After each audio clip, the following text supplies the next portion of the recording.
Good evening, friends in Tuolumne County. It is an honor to speak with you tonight. We are at a critical moment, a turning point for our community, our state, and our nation. After the heartbreaking loss of Charlie Kirk this week, I want to talk to you about standing up to fear, holding fast to our convictions, and protecting the freedom that makes America extraordinary. Charlie Kirk loved California. His last full event was right here, and he was already planning another. At first, I didn't quite understand why a man who had built a multi-million-dollar company, raised a beautiful family, and sparked a national movement would pour so much energy into our state. He didn't have to fight this hard.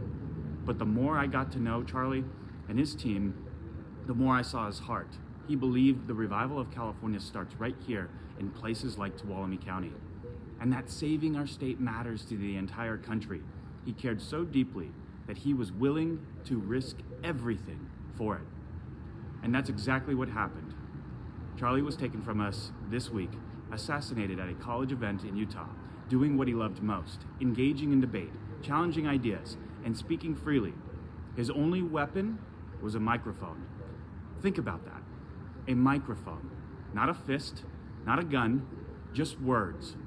He walked into rooms full of students, inviting them to disagree, to push back, to think for themselves. And what did he get for it? They called him racist, fascist, a Nazi.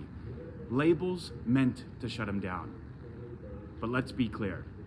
Mussolini or Hitler never stood on a college stage asking for a debate. Those tyrants crushed voices. Charlie lifted them up. He believed in the power of ideas, in the clash of opinions that sharpen truth. That's what made him different. That's what made him an American. Charlie lived for his faith, his family, and his nation. Political commentary wasn't just his job, it was his passion, his hobby.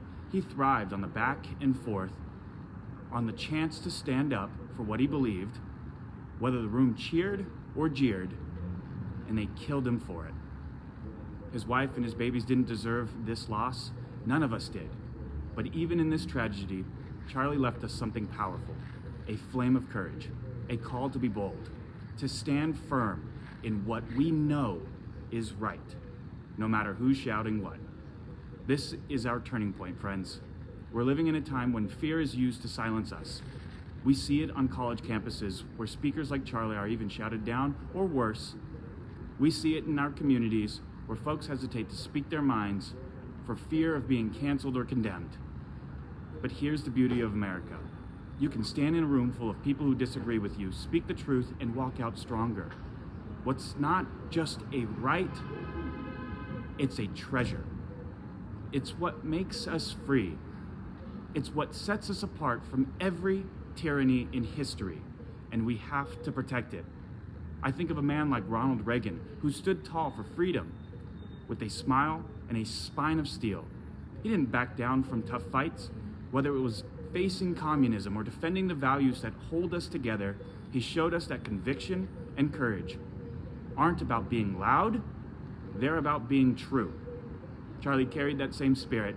He showed us that standing up for your beliefs, even when it's hard, is how we keep our country strong. So what do we have to do now? We honor Charlie by refusing to let fear win, to be convicted in our values, whether it's faith, family, or freedom. Be courageous in sharing them. Whether you're at a coffee shop in Sonora, a school board meeting, or just talking with a neighbor, don't shy away from tough conversations. Invite disagreement, because that's where truth is tested. Teach your kids to speak up. Isn't just okay, it's essential. That's how we keep the flame alive. Here in Tuolumne County, you are the heart of this fight. You are the farmers, the teachers, the small business owners who knows what it means to work hard and stand firm. This is where it starts, with us, together, refusing to be silenced, refusing to be afraid. We have work to do. Let's talk about Proposition 50. If you haven't heard about it yet, you will, because it is one of the most blatant power grabs we have seen in years. Prop 50 strips voters of their voice. It gives even more control to the very politicians who have presided over our reckless homelessness, sky-high electric rates, and the highest cost of living in America. To defeat Prop 50, we need each and every one of you to be like Charlie. Knock on 50 doors. If you can't knock on 50 doors, then call on 50 people. If you can't call, then text. And if you're able to, donate and support $50 to the Reject 50 campaign. Because it's time to put down the keyboard and get to work. And as we move into the auction tonight, I want to leave you with this. This is our turning point, friends.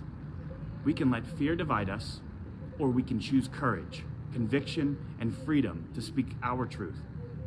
I know what Charlie would do. I know what you will choose. And I hope he knows the turning point didn't just die, it has just begun. Thank you.